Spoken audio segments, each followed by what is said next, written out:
දන්නවද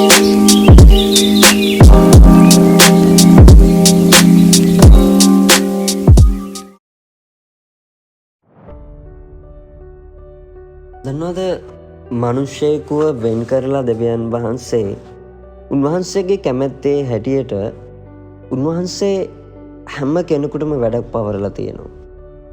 දෙවියන් වහන්සේ අපේ ජීවිතය තුළ අපිව වෙන් කළා වූ උන්වහන්සේගේ වැඩක් මේ පොළොව තුළ අපිට තිබෙනවා. ඔබ මම කිසි කෙනෙක් අහඹු ලෙස මේ පොළොවේ ඉපදුණු මනුෂ්‍යයෙක් නෙමෙයි. ඔබ මම ඉපදෙලා ඉන්නේ උන්වහන්සේගේ රාජ්‍යකාරයක්, උන්වහන්සේගේ යම් වැඩක් උදෙසා. ගලාති පළවෙනි පරිච්ඡේදයේ 15:16-17 පද අපිට මෙන්න මෙහෙම කතා කරනවා.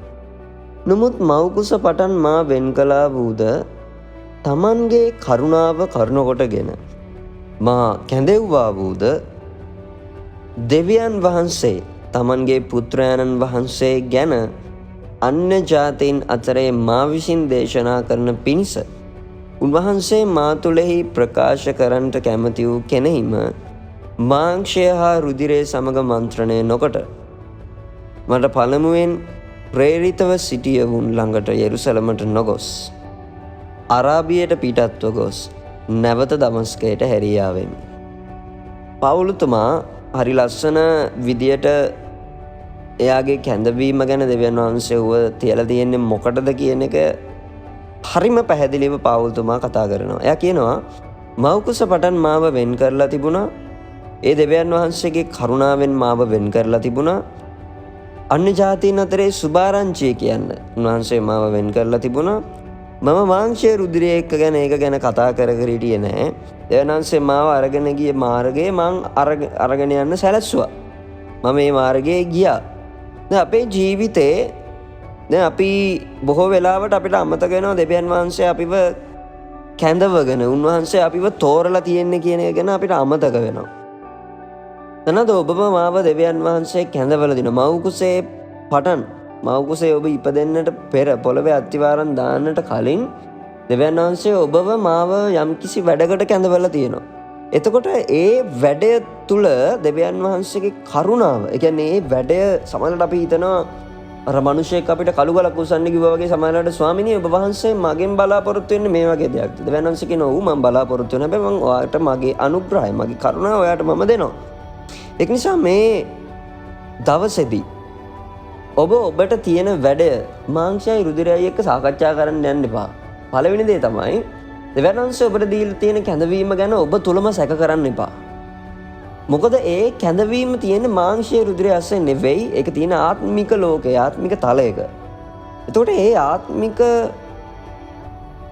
තලය තුල ආත්මික ලෝකයේ තුල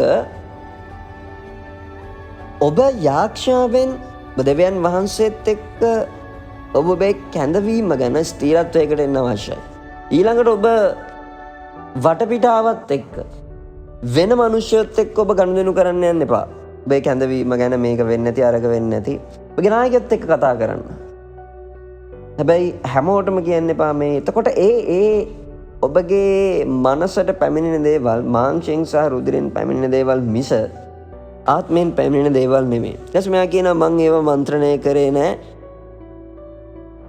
උන්වහන්සේ ඒ කැඳවීම මා තුළ ප්‍රකාශ කරපුවාම මම කිසිම දෙයක් මන්ත්‍රණය කරන්නේ නැතුව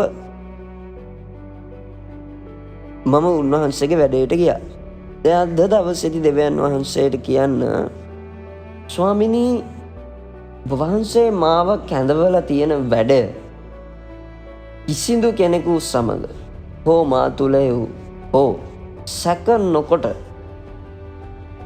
වහන්සේ දුන්නා වූ කැඳවීමේ කෙළවරට යන්න වහන්සේගේ කරුණාව දෙන්න කියලා අද දවසේදී ඔබ යාඥාවෙන් ඉන්න. එහෙනම් මගේ ප්‍රේමවන්ත සහෝදරයා සහෝදරිය අද දවසේදී දෙවියන් වහන්සේගේ කරුණාව ඔබට සෑහේ. දෙවියන් වහන්සේ කැඳවීමේ කෙළවර දක්වා ඔබව ගෙන යනසේක්වා. ජේසුස් පිහිටයි.